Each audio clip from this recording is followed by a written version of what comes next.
Okay, let's learn about the Mona Lisa. It's about time that you learn about this lady. Not me, her, that lady. Let's learn about her. Okay, so who painted her? Leonardo da Vinci, who I will do a completely separate lesson just on this guy because he did everything. But one of his most famous paintings is this person. It was painted in the early 1500s, which was the Renaissance. This was, think, Romeo and Juliet, kings and queens, kind of the beginning of lots of inventions and art and things like that. Let's start with the name, Mona Lisa. Now, Leonardo lived in Italy, okay? So this isn't the Mona Lisa, it's Mona. Mona in Italian basically means ma'am or madam or my lady. So it's my lady. The Lisa part was her name. She was the wife of Francesco del Giocondo. So really, what this picture is Madame Lisa, or Lisa del Giocondo, depending on what language you're translating in. So, Madame, not Mona. All right, so here's a picture of her in a gallery. Notice the painting's not very large.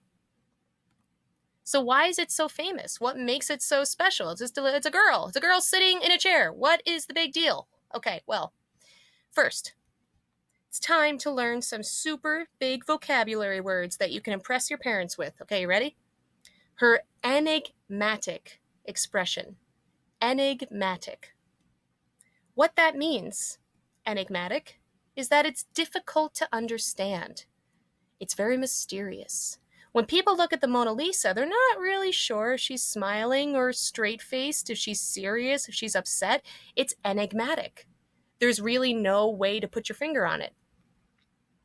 That's one thing. That's just one. There's so many more. Second of all, Leonardo da Vinci used something called the sfumato technique. Again, it's Italian. Sfumato means lines without borders or in the matter of smoke. Okay, so I'll show you what that means. You don't have to spell any of these, okay, so don't worry. Sfumato is this.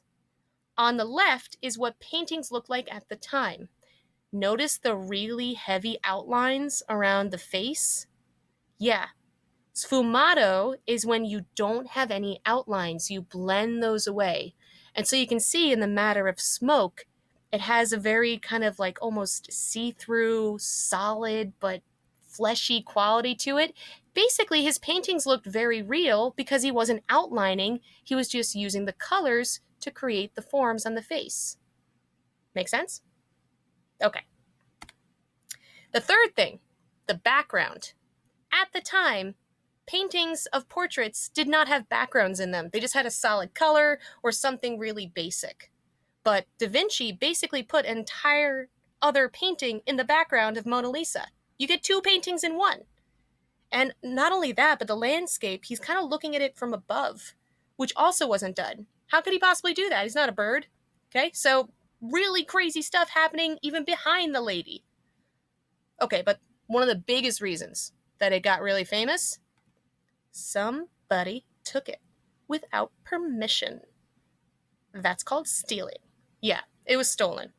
So in 1911, so keep in mind, this painting was done in the 1500s, and now we're all the way up to 1911, which is, when we have cars and things like that.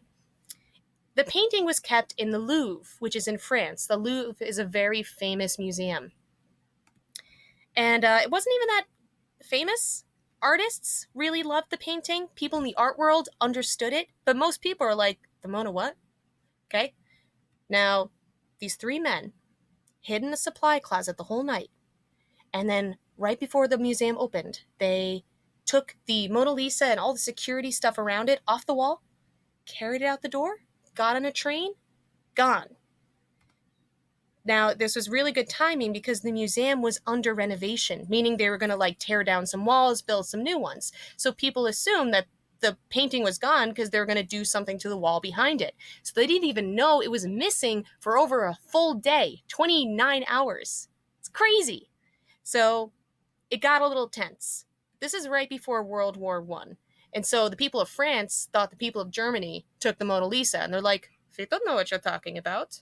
And it turned out Italy actually took the painting.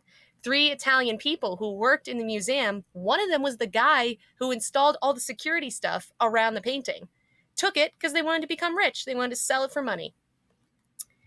And now they were going to sell it right away. But suddenly, the spot on the wall where the painting was became ultra famous.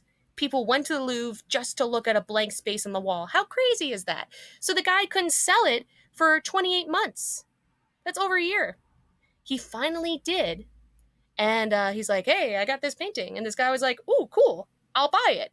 And then the guy went home waiting to make a deal, and he got arrested. The person who sold the painting to recognized it immediately, called the cops. Guy went to prison for 8 months. 8.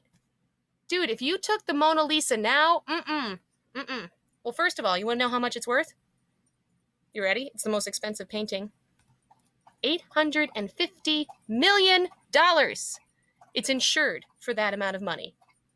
Bonkers, right? So, in conclusion, it's the Mona Lisa, the Lady Lisa. A lot of cool reasons why